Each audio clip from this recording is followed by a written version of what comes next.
Mrs. Guevara, what are your estimates, forecasts for the tourism in 2022? There are different sources of information right now, but according to what I have seen lately, this is the year of the recovery. Some regions are going to be fully recovered by the end of 2022. And unfortunately, there are some other regions like Asia is still closed.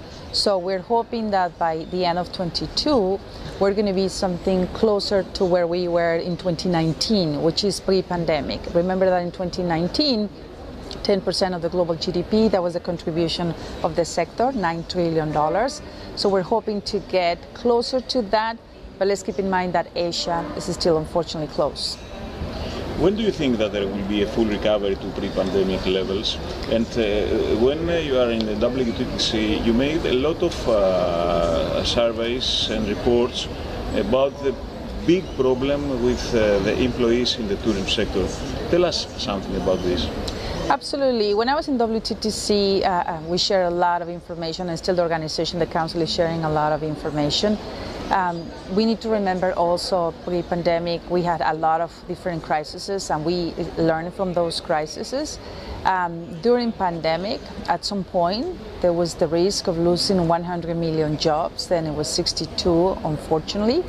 And we believe that end of this year, as I said before, we will see a recovery.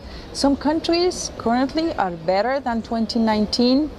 Some destinations are better than what they had in 2019. But at global level, we are not there yet, because there are some regions that they are growing faster than others, and there are some regions that they are still close. Now, the challenge with the workforce is because during the pandemic, a lot of people lost their jobs.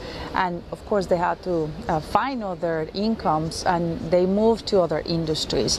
And now the sector globally is facing the challenge that how do we hire, how do we bring back those jobs fast enough. And what you see in a lot of issues lately, from shortage in employees in hotels and in some airlines and some airports, is exactly for that reason, because they moved to other sectors, and now we're hiring, but at the same time there needs to be a training in place, and that takes time. So we are playing catch up, and at some point this year I hope to see stronger recovery. But that's absolutely the change, also combined with some issues in migration. Some people went back to their countries, and now still they're having a hard time moving to other countries. Europe seems to be playing a leading role in the recovery. Why is this happening, and what are your estimates geographically? Europe is the largest region of the world in travel and tourism. It was the largest before 2019, and of course travel and tourism is a very important sector for Europe. Europe has done several things very good, like for instance the Green Pass. That was a fantastic initiative that unified the entire region and the sector. Also the adoption of the protocols. Let's remember that the first protocols were implemented by the private sector, and that helped to bring some certainty, and that helped also to provide a good experience and the same experience among different travelers. In the case of Europe, we saw a faster adoption of some of those protocols and a very good coordination, and that's why we see a faster recovery in Europe. We have seen similar, for instance, in the US, some places in Latin America, and some other regions. The countries that they work better, tourism, health, finance, and the different members of the cabinet, and the countries that they had better coordination, international coordination, are recovering faster. Unfortunately, every country is recovering at different pace, but what we see is that in the case of Europe, they're in a good shape to recover faster.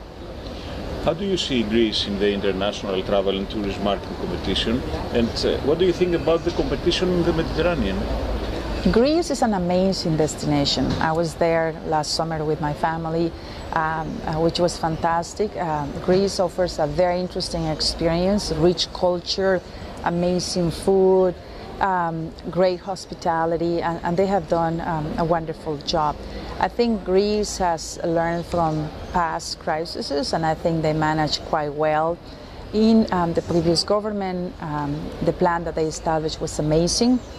The current government also is doing a fantastic job in terms of putting the priority to the sector. And I think also in the term of Greece, the private sector is very strong.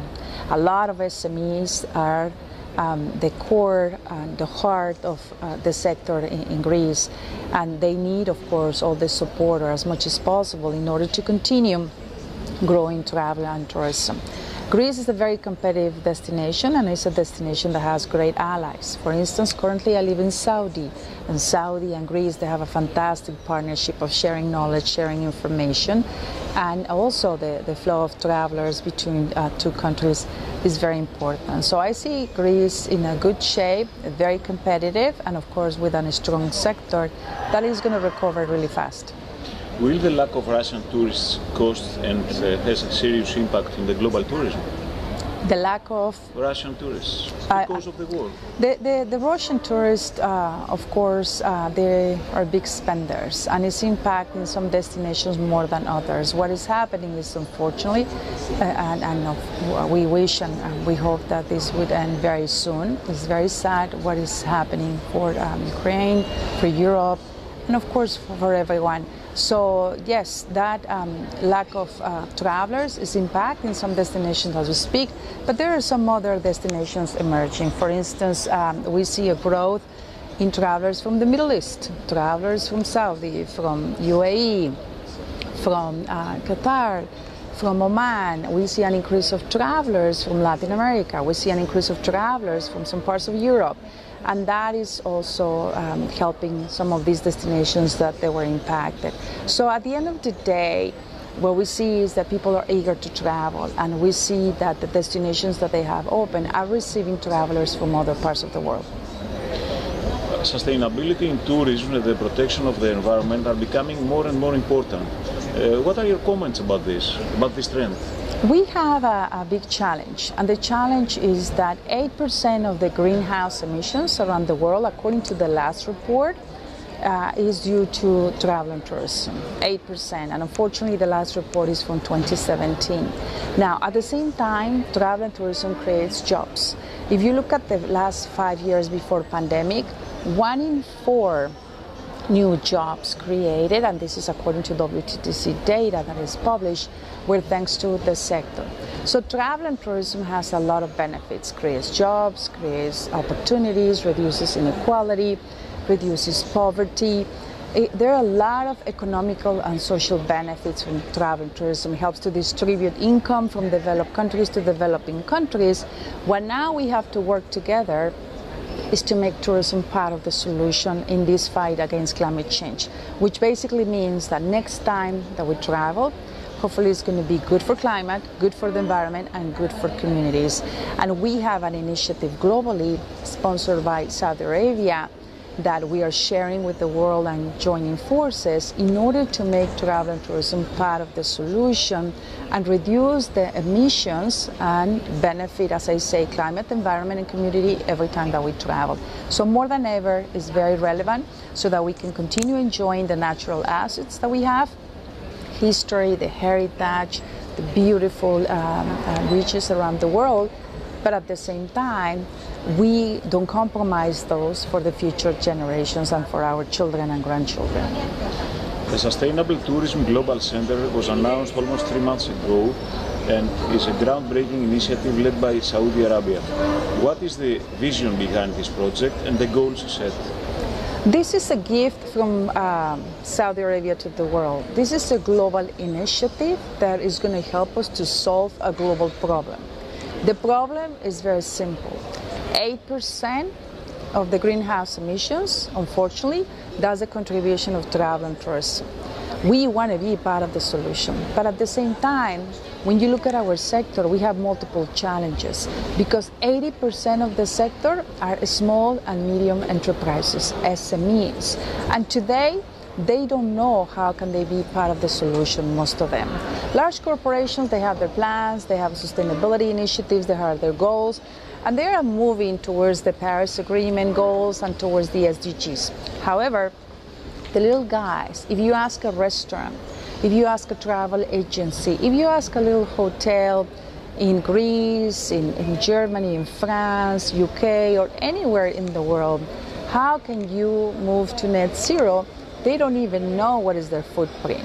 So this global initiative aims to provide that North Star, that solution, so that regardless of where you are, you can go there, understand how to measure your footprint, share information, get some knowledge, understand the best practices, who has done it better in other countries or any other parts of the world, and at the same time find the funding. Because right now, if we ask a hotel to use renewable energy, how do they do it? If they need to retrofit, where do they find the resources? Is there local resources, public resources? Is there global resources? And at the end of the day, we need to also have empathy that during COVID, a lot of these SMEs lost their businesses, lost their employees, they didn't have any income. So we need to help the SMEs, we need to help the travelers, and this center will be exactly that. We'll provide solutions, we'll provide knowledge and expertise by bringing together the best of the best from all over the world in a global center based in Riyadh with a very strong presence online that you can access, visit, see, and you can be part of the solution as a player in travel and tourism sector. So what we're aiming is to help the sector once and for all to act on the challenges that we're facing. What innovative ideas does the SDGC put forward towards achieving a net zero and sustainable tourism growth? Is Greece involved somehow in this project? Absolutely. Greece is very involved in multiple angles. We have a group of experts, envoys, where we have a former Minister of Greece, Harry, joining the group of experts. Also, we're working with MEPs like Elena, another former Minister of Greece. We're working with multiple experts from the private sector in Greece, and we're working with a lot of people from all over the world, from Thailand, US, Korea, Europe, Latin America, you name it. We're bringing all these experts to help us to shape the strategy and to define the priorities. How Greece can be more involved? Well, Greece has to help us to understand the priorities so that we can produce research, we can produce training, and we can help the SMEs in Greece to move faster, to adopt faster in this battle against climate change, to be more sustainable, so that every time that we travel to Greece is so sustainable that, as I said before, it's going to be good for the environment, good for climate, and good for community. So Greece is a very important player. We have a great relationship with Greece and the government. We have a great relationship with the private sector, but this global initiative is going to help us to accelerate that transition. Because in the last 10 years, we have tried to work and we know what is needed, we didn't have the resources to make it happen, and now we do. Will there be new destinations that will emerge in the medium term? Absolutely. Worldwide, I mean. Absolutely, new destinations are coming. One great example is in Saudi Arabia. The transformation that is happening in Saudi is out of this world. In a generation time frame, I have never seen something like this. I have been working for the sector more than 30 years. I was the Minister of Tourism in my own country, Mexico. I worked with Harvard, and then I had the honor also of being the CEO for WTTC for years, being the voice of the global private sector. And what I can tell you, what's happening in Saudi is impressive. Saudi is investing between 2015 and 2030 almost $1 trillion in travel and tourism. That's very close to the GDP of Mexico, just to put it in context. Half of that, 500 billion, are going to NEOM, a new destination that is being built, a futuristic destination that is 100% sustainable since day number one, that is going to help us to create, have innovation, and have something that we don't know that is going to be unique. At the same time, we have giga projects. We have a project in the Red Sea where we are protecting and regenerating coral reef, as an example. We have a project in Alula where we have a heritage UNESCO places in Saudi as well, Riyadh, Jeddah. Saudi is a diamond that it was covered for so many years, that just opened recently, that has, the country has assigned the priority to the sector to diversify, but not only that, we have very clear roles. We have a vision, we have a leadership, and we have the resources. And based on my experience, when you have those three combined, it's very powerful, and you accelerate and you move. And what is happening in Saudi Arabia is very clear, and it's not only helping Saudi, it's helping the region and it's helping the world, because Travel and tourism is being positioned in the global agenda. Just look at the G20. When 2020 Saudi had the presidency, for the first time ever, the importance of the private sector in travel and tourism was included in the G20 declaration. So Saudi is helping us to increase the priority in the eyes of other heads of states and other leaders of our sector. He's saying that an oil country is betting on tourism, assigning resources to tourism, and is going to a very impressive transformation. We want to have 10% of the GDP of the country as a contribution by 2030. That's the vision of the 2030. That is very impressive. We want to create 1 million jobs. We want to have 100 million visitors, which is very impressive. And we have a plan that we're executing. And while we do that, at the same time, we want to help the world. And we want to help the sector globally to recover faster, to move faster, so that we can bring back all the jobs that have been lost and also create new jobs and benefit other destinations. So absolutely, Saudi is what they say the new kid on the block, but it is a country that has very impressive heritage, history for hundreds and hundreds of years, and also amazing destinations that you will see, you can experience today, and you can come and see for yourself. Last but not least, overall, are you optimistic for tourism growth worldwide? Absolutely. Our sector is the most resilient of all the sectors. We have lived to so many crises in the past. I was during the financial crisis helping my country, before in the private sector, and of course COVID, I was the voice of the global private sector, maneuvering and trying to help to reduce the impact. We will recover.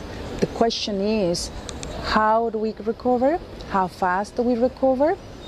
And how the share is going to be shifted. Not every country is going to recover at the same time. After the recovery, you will see some countries that are going to gain, some countries that are going to lose. What's very important is how do we work together, public and private collaboration, the importance that the governments are assigning to the sector to have the right policies, the right resources, to have and the right support so that we can recover faster. It's not a question of if. We will recover. The question is how fast and where we will see that recovery making a big impact and faster.